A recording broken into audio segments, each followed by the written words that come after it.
Hello everybody, Ben Rogers here, the Raptors Digest, reacting to the time of year it is, Ryker. It's trade season. All those players over the summer, or a lot of them that signed these contracts, they are now eligible to be traded, and lots of rumors, lots of reports are coming out now, and none more shake up the NBA world than the ones that come from Woj and Zach Lowe and ESPN and all those, and They had some words on Kyle Lowry and the Toronto Raptors team on their trade special that they did a night ago now. And they brought up Kyle Lowry and how he's going to be a huge possible NBA changer in terms of trade season this year, and how teams like the Orlando Magic, the Miami Heat, they're going to go really close after him, and including the Minnesota Timberwolves as well. And we made a whole video on that last week. Ryker, what are your just thoughts and impressions on the speculation that the American media is giving to the Toronto Raptors trading Kyle Lowry, and that they want this to happen? It seems like they're speaking it into existence. Well,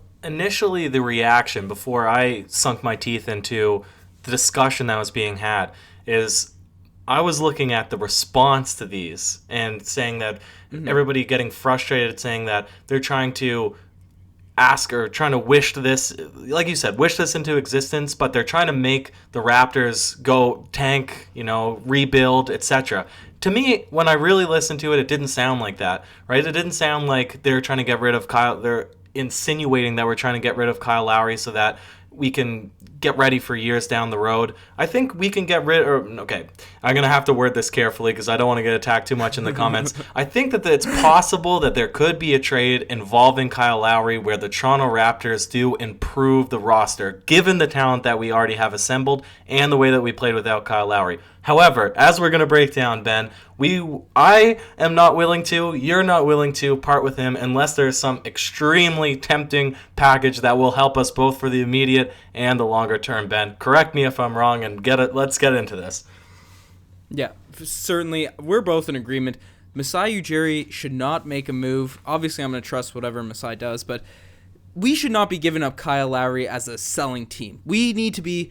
unless it's a complete finesse of another team, Kyle Lowry should not be moved from this roster, in our opinion. And that might be a bit controversial when we look at our comment sections, because a few people want him gone and see the Fred VanVleet, Norman Powell backcourt really thrive. And we could probably talk about that later in this podcast. But, the Toronto Raptors, Zach Lowe worded it as if the Raptors are when they recorded, were the 5th seed in the Eastern Conference. I'm not sure how the standings are going to play out by the end of tonight of recording this podcast, but he said that the Toronto Raptors are a losing streak away from being the 7th seed. So they kind of framed it into that context, like we were going to continue that losing streak we were on last week. But the Toronto Raptors are, in my opinion, are still fighting to be a team that's contending. And Masai Ujiri said at the start of the year, he's not looking to rebuild or get assets or anything like that. And, if there's a player that would be more likely for that to occur, or trade similar in that vein, would be probably Gasol or Ibaka, but we can talk about them later.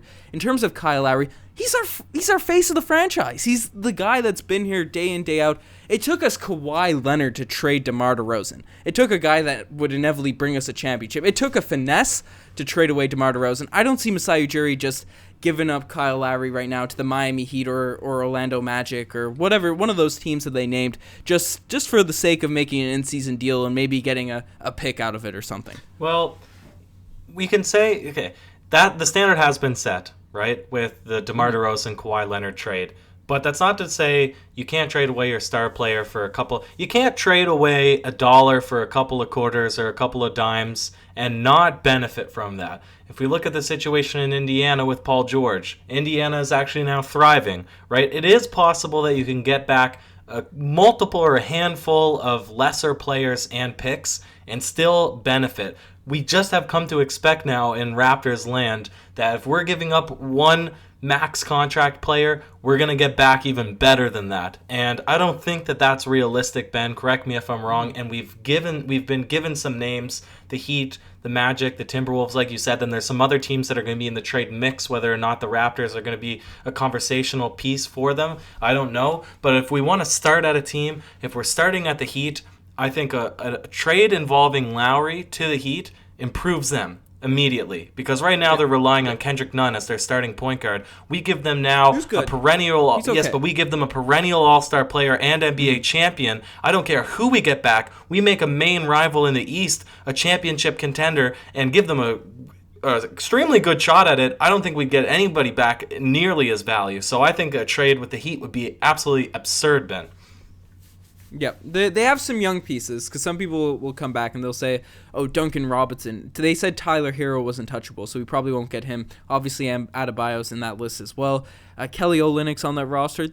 I think out of the three teams mentioned, they have the most assets, so to speak, that they could give in return, but it doesn't seem like they're going to give two of their prime young guys in Adebayo and Hero. Duncan Robinson will probably have to be the main piece in that, including picks, and I'm not trying to do that if I'm a Toronto Raptors GM. If I'm Masai Ujiri, Bobby Webster, that's just a foolish trade. And the things you brought up, that makes the Miami Heat a really solid team. So that I think that's just a name thrown out there to get the sparks going or something like that. But we made a whole video on the Timberwolves, so I guess we won't dive into them too much. But the Orlando Magic, Riker, and this is when we heard about this was a thought experiment I gave to you, because the one player that, because I said if the Toronto Raptors are making this move, it has to be a huge upside deal. It has to be something that really improve. Like, it's something that isn't just bleh. It's not a trade that we're just giving Kyle Lowry for nothing. We're giving him for Evan Fournier or something. But Markelle Fultz, because the Orlando Magic have been looking for an established point guard for a long time, and a lot of Magic fans think they found it in Markelle Fultz now, and he's shown a lot of promise, a lot of potential. Would you... And this is something to throw out to the listeners as well. Would you be interested? Would you be at all in a possible Fultz for Lowry and some assets trade? Or Lowry for Fultz and some assets trade? With the Toronto Raptors development staff and the potential he's shown as a former number 1 overall pick, in the Raptors development staff, that could be an argument that I could see some people making. You want to trade for a win now. You want a plug-and-play player, Ben. And as we get further into this podcast, we'll get into a few different situations where we'd be acquiring whether or not the player is as good as Lowry is right now. Maybe a package could make sense. But in this particular trade, even if you get some extra package guys, even if you tack in a Fournier or if you tack in an Aaron Gordon, nobody on the Orlando Magic have been consistent this season enough to say they're going to immediately improve our team.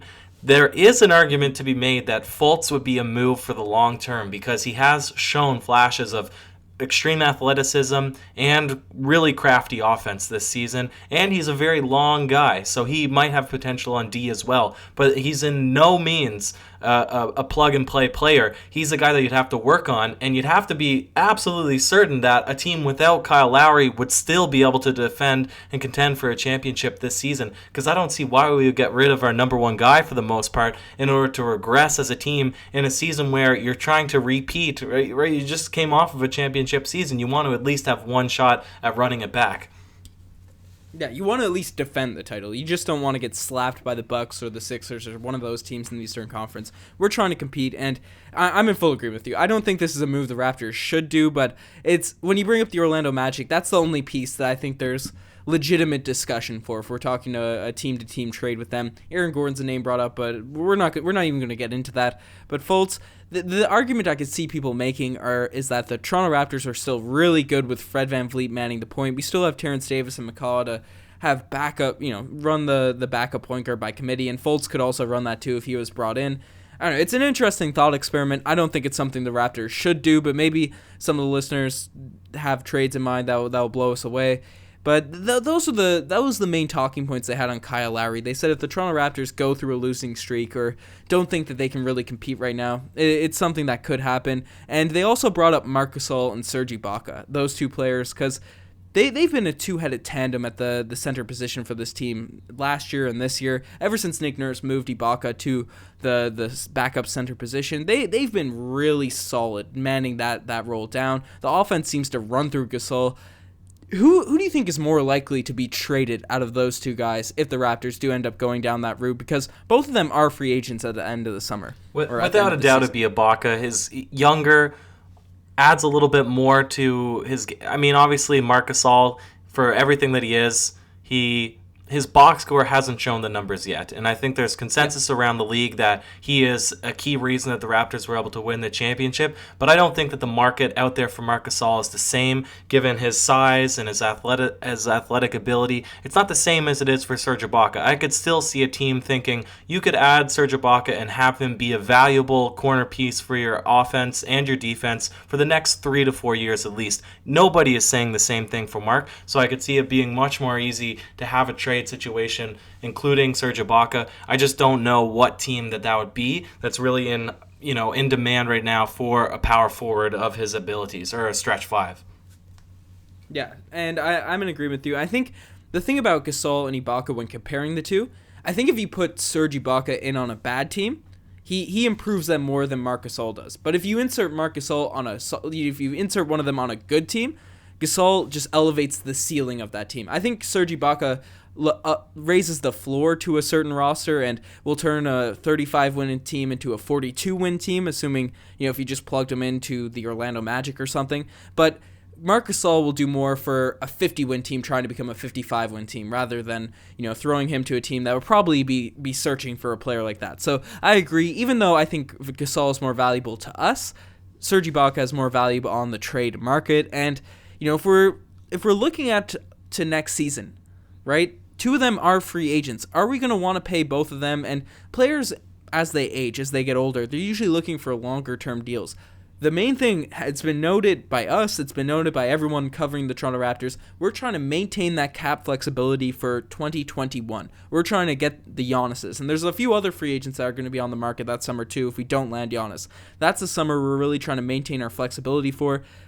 Maybe, especially with Gasol's age, maybe we could sign him to a 1-year big deal and still have the flexibility that summer. But I think Serge Ibaka is going to be looking for a multi-year contract that, the Raptors, I don't know if they're going to be willing to give him. I want Ibaka, just because of his personality and how fun he is to watch. I want him on this team for the rest of his career, but it's going to be a tough decision for Masai Ujiri to make. Yeah, absolutely, Ben. And I think that that's the real thing that needs to be considered here, is that even if the sentiment is that we don't really want Lowry on this team anymore, not because he's not able to play, but just because maybe he's not the exact fit for this team, right? Maybe we want to give more run to Van Vliet and Norman. Exactly.